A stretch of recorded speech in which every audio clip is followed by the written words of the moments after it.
Welcome to our service. Especially if you're here for the first time, we want to give a warm welcome to you. You are jumping into week 2 of a series that we're doing on prayer called Hey God, Let's Talk. And have you ever experienced this when you pray and then your mind just draws a blank? Or you pray and your thoughts start to wander to all kinds of other things? Or perhaps while you're praying, you are wondering, am I even doing this correct? It's interesting that researchers tells us that everyone prays at some point. Almost everyone prays at some point in their life, even people who don't necessarily believe in God.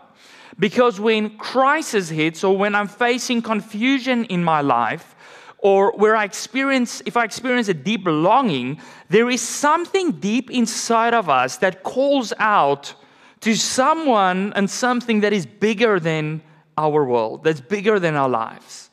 So I believe that is because God created deep within us this need to be in a relationship with Him. The challenge is that most of us have not been taught how to pray. So maybe you learn from tradition, maybe you just learn from repeating, or maybe you just learn from a moment of distress where you're like, I just have to call something out. But it is hard to know how to pray when no one has showed you how or taught you how. The beauty is, we're not left to figure this out on our own. Jesus, when He was on earth, the Bible teaches us we're both 100% God and 100% man. He is the one who had the closest connection and communion with God the Father of anyone that's ever been on this earth. And Jesus not only modeled to us what a life of prayer looks like, but Jesus taught us how to pray. And that is what we'll be looking at today. We're going to unpack what Jesus said about prayer. And whether you are new to prayer or whether it's something you've been doing your entire life, I believe that this can breathe new life into how you talk to God. And that is our topic today. The second part of this series, Hey God, Let's Talk. Our topic today is how to talk to God. How to talk to God. And we'll continue reading from Matthew 6. Last week, we started reading in the Sermon on the Mount, the big sermon that Jesus preached. He covers prayer. And last week, we read the intro to prayer where Jesus talks about our heart attitude when we pray. But today, we are going to look at the model that Jesus gave us, how we can pray. And some of you might know this as the Lord's Prayer. And we'll be reading from Matthew 6, verse 9 to 13. And I'm reading from the New International Version.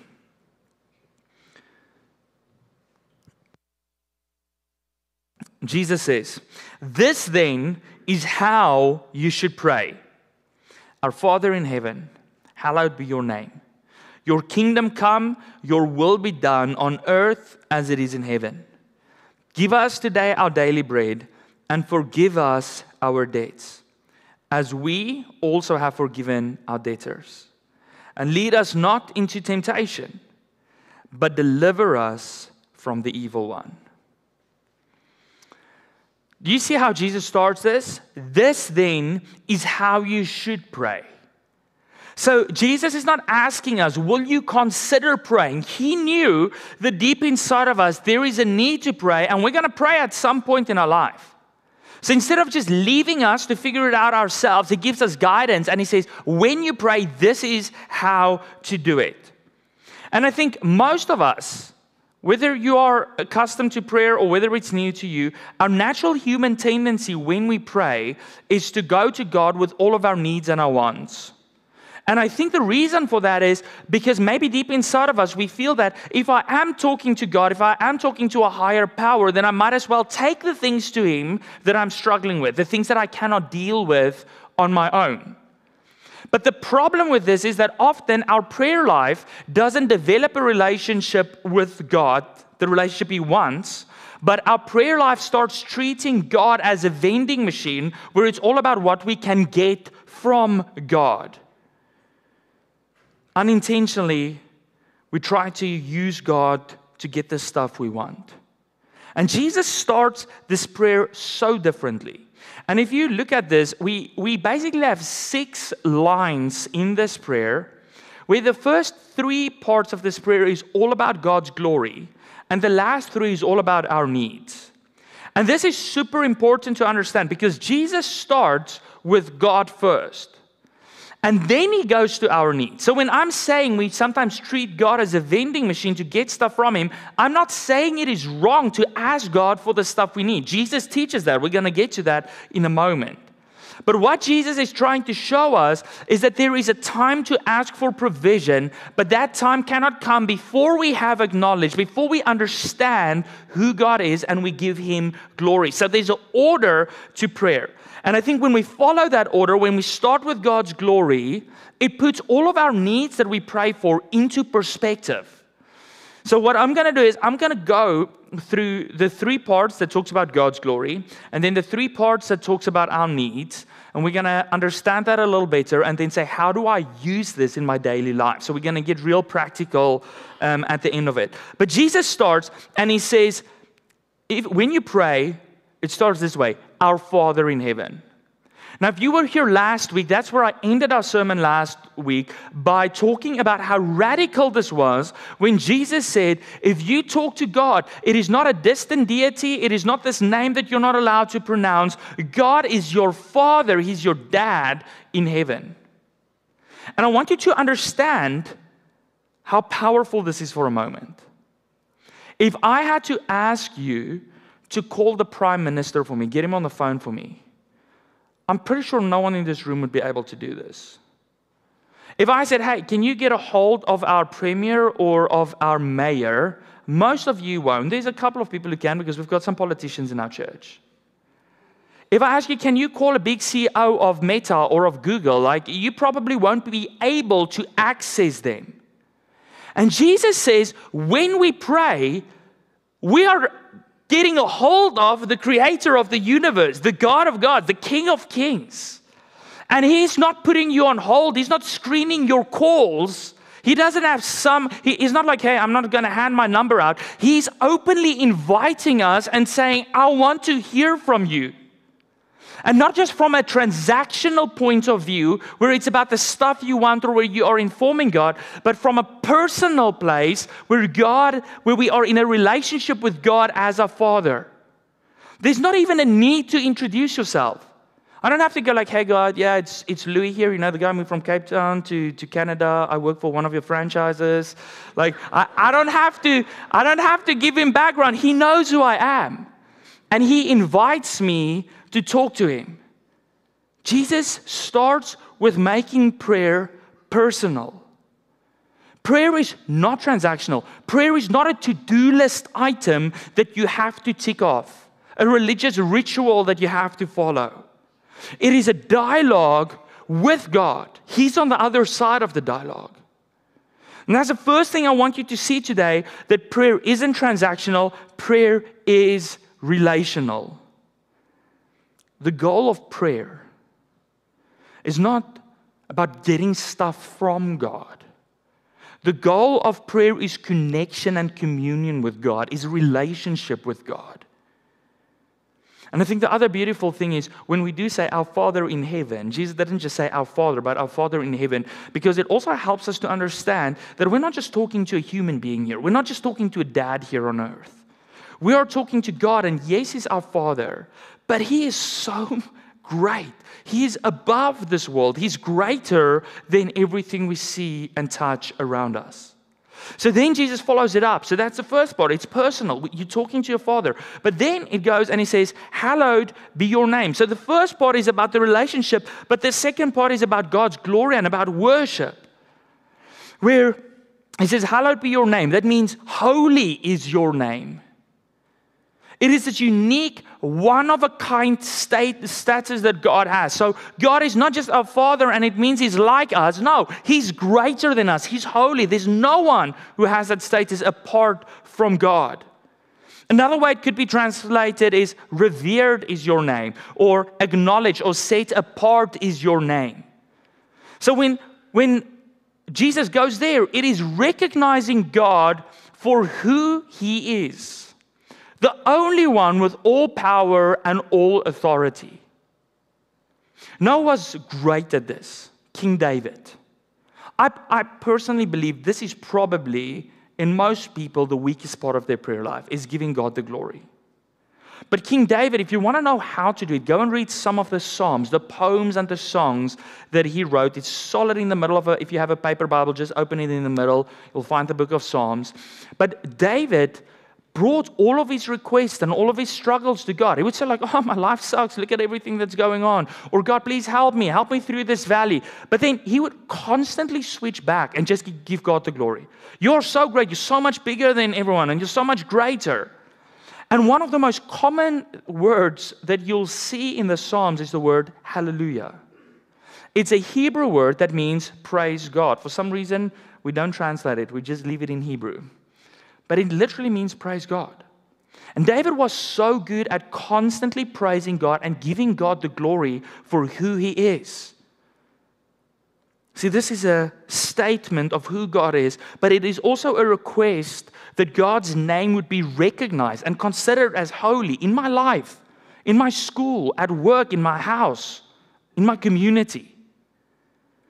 And in the Bible, a person's name played a much bigger role than a name would have for us. A name includes your reputation. It includes everything about you. God's name stands for all He is. And we are asking God to make the world honor His name as the Holy One. So in that moment, when we move from God as our Father, that relationship, to worshiping Him and giving Him the glory, we are choosing to make God's fame and His glory our highest priority. Not my needs and my wants. And we said the goal of prayer is a personal relationship, but the purpose of it is to give God glory. We were made to worship God. And we can get it wrong and believe that fundamentally prayer is about the stuff I need. But Jesus tells us now, before we even get there, fundamentally prayer is about giving God glory. God knows our needs. He knows what we need. We spoke about that in the previous series, in Why Worry? So we don't need to inform Him. Primarily, it's about giving Him glory. So the second thing I want you to see today is that prayer starts with God's glory, not our needs. It starts by pointing up before I point in. And keep this in mind, because as we talk about this and later get to our needs, it's important to understand that all prayer is understood in the context of first giving God the glory. But then, the next part, Jesus says, your kingdom come, your will be done. It's asking God to rule over our lives. It's asking God for His kingdom purposes to be accomplished in everything, from the smallest thing I do at home to the greatest thing in our world. And until Jesus returns, we keep praying that His will be done on earth as it is in heaven. It doesn't mean that earth is going to be heaven tomorrow. Earth is earth, heaven is heaven. Earth will never be heaven completely, because we populate earth, people, and we are messy. But what we are asking is, God, help us to submit to your kingdom rule, to your will. Help us to show the world this. And we sometimes struggle with this concept, but we actually submit to other rules all the time. You probably don't like driving 14 Gorham Street, but you submit to the rules because there's a camera that will catch you, right? We submit to rules all the time. And here we are choosing to say, God, I'm going to submit to your rules. I want to get on board with what God is doing here. I want to be on God's page. I want to be part of His movement. And ultimately, when I pray that, when I say, God, your kingdom come, your will be done, I'm choosing to bring my desires, my needs, my wants into alignment with God's desires. So the last section of this part that gives God glory is teaching us that prayer is not about getting God on our page. It's about us getting on His page. It's about us submitting to Him. But sadly, I think for a lot of us, our prayers often try to get God on our page, right? We go to the creator of the universe and we want to convince Him how He needs to fix our problems. Or we want to teach Him how to do something. This reminds us that no, we need to get on His page. And when we pray, God, your will be done, that is not a cop-out for weak faith. When we are standing here and we're praying for someone who's sick, or when you are at home and you're praying for a crisis in your life, and you say, God, I need this, but your will be done. It's not a cop-out for weak faith. That's not what it is about to say, God, your will be done. It is an opt-in to the will of God. It's saying, God, I have a desire, but your rule and your will is greater than mine. I don't understand everything that you understand. I don't see the full picture, so I'm choosing to submit to you. So that's where our prayer starts. Give God the glory. And once we've pointed up, we can start pointing in. And Jesus is like, now you can start praying about the needs in your life. And He starts with very practical daily needs. Give us today our daily bread. First century Palestine, we've spoken about this in previous series as well. People lived hand to mouth. I earn a coin today, I can go and buy food tonight or tomorrow morning. But I work today for today or tomorrow's bread. So people back then felt tangibly how dependent they were on God for the daily needs. Our pantries and our fridges are full, so we might not feel it exactly that way. But it doesn't mean that we are less dependent on God. My grandmother used to tell me when my grandfather bought his first farm, it was before these massive water projects where you can now irrigate a whole farm. They were still reliant on rain, on God's provision. And she used to tell us that every season, when the first rain came, my granddad would put on his church suit and he would go out in the rain to thank God. He was still aware that if God doesn't send rain, his crops won't grow. So we have grown less aware of our daily needs, but we still have daily needs, things that we need on a regular basis, that we need to rely on for God for His provision. And just as God provided for the Israelites in the desert, 40 years they're in the desert, there's no food, and each day God just makes this supernatural food appear called manna.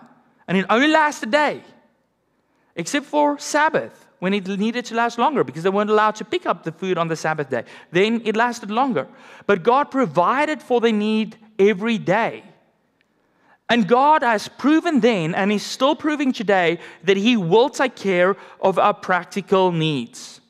So our stock pantries and fridges doesn't make us less dependent on God. We're simply less aware of our need.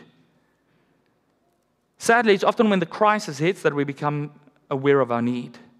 When something happens that's beyond my control and suddenly I realize I'm actually in need of God's provision. And then we want to go to prayer. Jesus is teaching us here, don't wait till the crisis hits. Don't wait till everything in your life is falling apart to then go to God. He's saying, go to God daily. And when we go to God daily, it puts us in a posture of trusting Him, of having faith in Him, of recognizing our need for His provision. So when we pray, the goal of prayer is not self-sufficiency. It's not to have everything I need so that I can be self-sufficient. The goal of prayer when I pray about my needs is daily reliance on God. And God will meet your needs, one day at a time. And it will help you, it will position you in that posture of trust and gratitude. And you know the beauty? Can you remember what we read in Matthew in the previous series about worries? Jesus said, God already knows what we need.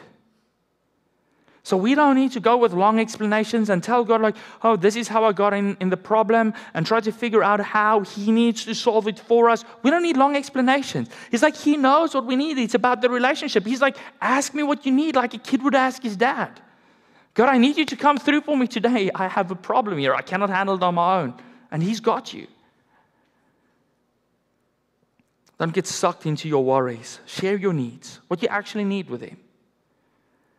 But from the physical daily needs, Jesus then moves on to a bigger need, but a less felt need. And that is our spiritual need. He then says, pray, forgive us our debts as we forgive our debtors. Or other translation says, forgive us our sin as we forgive those who sin against us. Followers of Jesus are aware of our own shortcomings, our brokenness, our sin. And it doesn't help to hide it. In fact, the Bible tells us in 1 John 1 that if you say you are without sin, if you say you are without fault, without mistakes, without shortcomings, then you are deceiving yourself. You're a liar and the truth isn't in you. So just if you say like, I'm without sin, it's like, no, that is a problem there itself. So Jesus makes it very clear. And the biggest problem we face in life is not our daily bread. The biggest problem we face in our life is our sin, is our brokenness. Because sin is anything that separates us from God. The things that He says, like, I don't want this in my kingdom. And we don't feel it as tangibly as food, so we don't think it matters that much. But the deep longing we have in our souls, the brokenness that continues to spread in our world, is because of our disconnect from God. And therefore, Jesus says you have to go with all of your brokenness to God. It is a subtle need, but you require His grace and His mercy daily. And listen, I'm not asking here for Jesus to consider if He will forgive me. The Bible says when Jesus died on the cross, if we believe that, then we are forgiven. You're not trying to twist God's arm to forgive you. You're not trying to twist God's arm to enter a relationship with you. If you believe in Jesus, your sins are forgiven. You have a relationship with God. So why do we bring it before God? Because it clears the air. It's saying, God, I know I messed up here. I know I've hurt you. I know I've put stuff in between us. But thank you that you forgive me. And it clears the air for us to have a relationship with God unhindered by all of the stuff that we carry with us. It gives us open fellowship with God.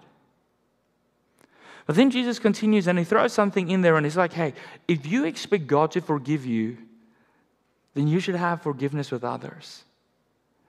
It says, forgive me as I forgive my debtors. And this is hard for some people because they're like, okay, wait, does it mean that God's forgiveness goes as far as my forgiveness? So if I don't forgive someone, then God doesn't forgive me. That's not what Jesus is saying. The argument just works from the greater to the lesser. So if you have experienced God's greater forgiveness, the fact that He has forgiven all of your messiness, the Bible says when we were still enemies of Him, He already died for us. He forgave us. So if we experience that kind of forgiveness, how can we not give it to a lesser issue, to someone else who also needs forgiveness?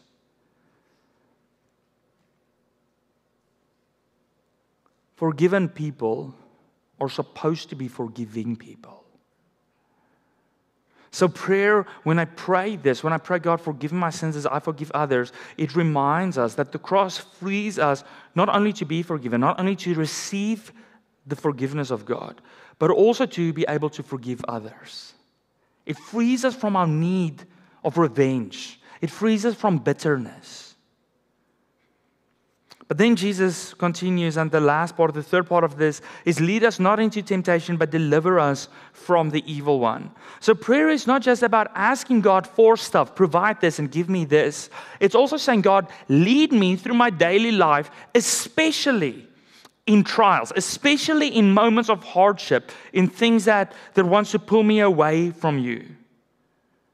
And people often read this and they're like, whoa, is this God that tempts me? That is not what Jesus is saying here. The Bible tells us clearly in James 1 verse 13 that God doesn't tempt anyone. So this is not saying like, hey God, don't tempt me because you are the tempter. That's not what it's saying. Jesus tells us there is an evil one. There is an enemy, the Satan, that is actively looking how to destroy us. And Jesus is encouraging us to express this attitude where we acknowledge our need for God's help and God's protection in times of temptation. We pray and we say like, Jesus, help me so that I won't face a temptation that is so big that it will kill my faith. Paul actually writes about this in 1 Corinthians 10 verse 13 where he says, no, God won't allow a temptation beyond what you can bear. This is asking God, God, lead me through difficult moments. Lead me through temptation. Help me that I don't lose my faith. Help me to see the plans of the enemy, the evil one clearly. Because one of the biggest mistakes we can make is saying like, oh, everyone else falls for this thing. Like, I will never be tempted by that. You know, the good thing if you feel that certain about it is you're probably right. That's probably not a weakness for you then. The bad news is that we have a real enemy. The Bible tells us he's clever. He's like a lion. looking for someone to devour. He looks for your weaknesses. And He's not going to tempt you with something that's not tempting to you. He doesn't tempt you with things that's ugly to you. He's going to tempt you with things that are tempting to you. So He's going to tempt you with something that looks good to you. And that is why we ask God to help us so that we don't fall for His tricks, for the things that looks good to us, but that's actually bad for us. Prayer is where we admit our weakness and we gain access to God's strength. So Jesus teaches us all prayer should start with God's glory first. And in light of God's glory, of who God is, as the Almighty, all-powerful one, then we ask for our needs, because it puts our needs into perspective. But how do we use this prayer? Did Jesus intend it to be used verbatim, where we repeat it? Or did He intend it as a model? I think it's not one or the other. I think it's both. And I think we can safely assume that Jesus probably meant also that the disciples would repeat it verbatim, because He says, when you pray, say. So He's like, use these words. And there's nothing wrong with repeating the Lord's Prayer, I think especially in corporate settings like this, in church. Because if you look at the prayer, Jesus uses the plural form constantly. Give us our bread. Deliver us from the evil one. So there's nothing wrong with praying it verbatim. The problem is Jesus warned us a couple of verses back, we spoke about this last week, that empty rhyme that we don't think about shouldn't be part of our prayers. So we can use the Lord's Prayer verbatim, but we need to think about what we're praying about. We need to think about the words we are using. Think of the meaning. But then, I think we can also assume that it is meant as a guide or a template for our prayer life, where we can use it to guide us. Instead of just going like, oh, I only have a 2-minute prayer. I only have a couple of things to ask God. Use it as a prayer, as a guide. Whatever you face in the day, start by thanking God that you can know Him personally. Then go to just giving Him glory and honor for who He is, His holy name. Ask Him for His will and His kingdom to come here in our communities, in your house, whatever you're praying for. Then turn inward, ask for your physical needs, ask for your spiritual needs, and ask God to guide you and to protect you. So it becomes a template for all of our prayer life. But I also think it becomes a template in specific life circumstances. Because I think when we sometimes lose this greater principle that Jesus is teaching us is when something happens that's so big or so scary or so negative that we cannot focus on anything except this moment. And I want to give you an example of how we can pray this practically, how you can pray this today or tomorrow. Because maybe you have a co-worker that's giving you a hard time, or a spouse that's making life unbearable for you. Whatever that specific situation might be, what if we use this and say, God, help me to pray through this in the right way? And this is what it would look like. God's holy name. Help me, God, to glorify you in this situation. It is tough, it's hurtful. But may I, in every situation, with every thought, with every word, with every deed, glorify you. May your kingdom come in this situation. May your kingdom come in the life of this other person that I have issues with. Help me to live obediently under your rule as I struggle through this thing. I don't want to lose credibility. I don't want to bring shame to your name. So may your will be done in my life as I submit to you. Then we turn inward. Do you remember our needs? Our daily bread? God, give me daily wisdom. Give me wisdom today. Give me patience. Give me self-control. Give me love. Give me the right words as I deal with this person.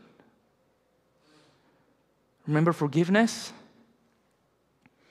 First, I ask God, and then I forgive someone else. So please forgive me for the bitterness and the anger that has grown in me because of that person's sin against me. But help me to forgive them as you have forgiven me. Then he says, and protect us from temptation. Lead us not into temptation. Help me to not be tempted to want revenge. Help me to not be tempted to act in anger towards this person. But deliver me from evil people. Deliver me from the attacks of the enemy that wants me to dishonor you with my actions, with my words. And suddenly my prayer in a bad situation looks different. It's not just, God, like, please take this person out because they're frustrating me so much. My prayer brings honor to God, and it brings a different view to the situation because I start with God and I start with His glory before I go to my needs. This helps us to pray against sin that grows in our own life in those moments, sin that we often miss because we're so focused on the other person. This is not a normal prayer. It doesn't come to us naturally. So Jesus said, here is a way that you can have a more rounded prayer life. So allow the Lord's Prayer. Let the Lord's Prayer shape your words. Whether you prayed verbatim or whether you use it as a model, allow it to shape your words. Allow it to shape your heart and your mind. What if this week you began each day praying through this model slowly? Not just rushing through it and not just mindlessly repeating, but really allowing each phrase to guide you. In whatever situations you face, maybe you will find yourself being less anxious in moments. Maybe you will find that you are more focused, that you're less worried, that you're more connected with God. And if you're sitting here and you're like, Louis, this all sounds great, but man, you gave a lot of information. I got like 2 points in my notebook. Okay, we will send you a prayer guide again this week, where we will help you for the next 7 days to pray each section of the Lord's Prayer and apply to your daily life. So we want to make it as easy as possible for you. And all you need to do to get that prayer life is be on our database. So if you receive emails from us, you will receive it this afternoon.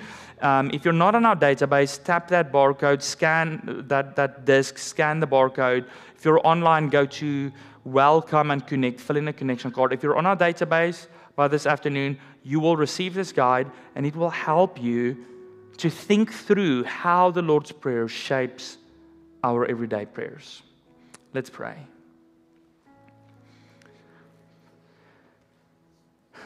Jesus, thank you that we can have a personal and intimate relationship with you.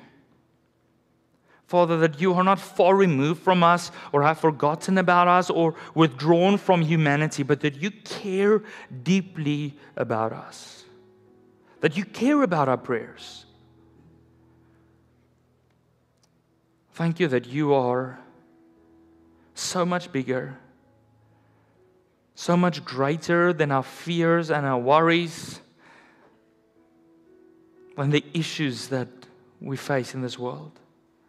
I pray that in everything, you will be glorified through our words, through our actions, through our deeds, whether it's in our home, in this church, or in this community around us. May your kingdom come here in Newmarket, in our surrounding communities. May your will be done in our places of work, at school, in our households. Give us the humbleness to submit to your will and your rule. I'm going to pray for our daily needs. God, I want to pray for every person in this room. You know, whether it's a financial need that they might have or a physical need, maybe like food. Maybe it's a relationship that's broken and they just need a breakthrough. I pray that you will provide in our daily needs. God, we confess all of our brokenness, all of our sin to you this morning. There's a lot that we can be ashamed of. But thank you that in Jesus we have forgiveness. I pray that we will not take your forgiveness lightly, but that it will change our hearts so that something like bitterness and anger won't have a place to fester and grow, but that we will be able to forgive others as well. We pray for your guidance and your protection. We know every day we live in a spiritual war. We know we have a real enemy that's seeking to destroy us. And we pray, Jesus, that as we go through life, that you will make us keenly aware of the plans of the enemy, that we will see temptation for what it is, and that we won't step into the snares. Protect us from the evil one. Yours is the glory, forever and ever. Amen.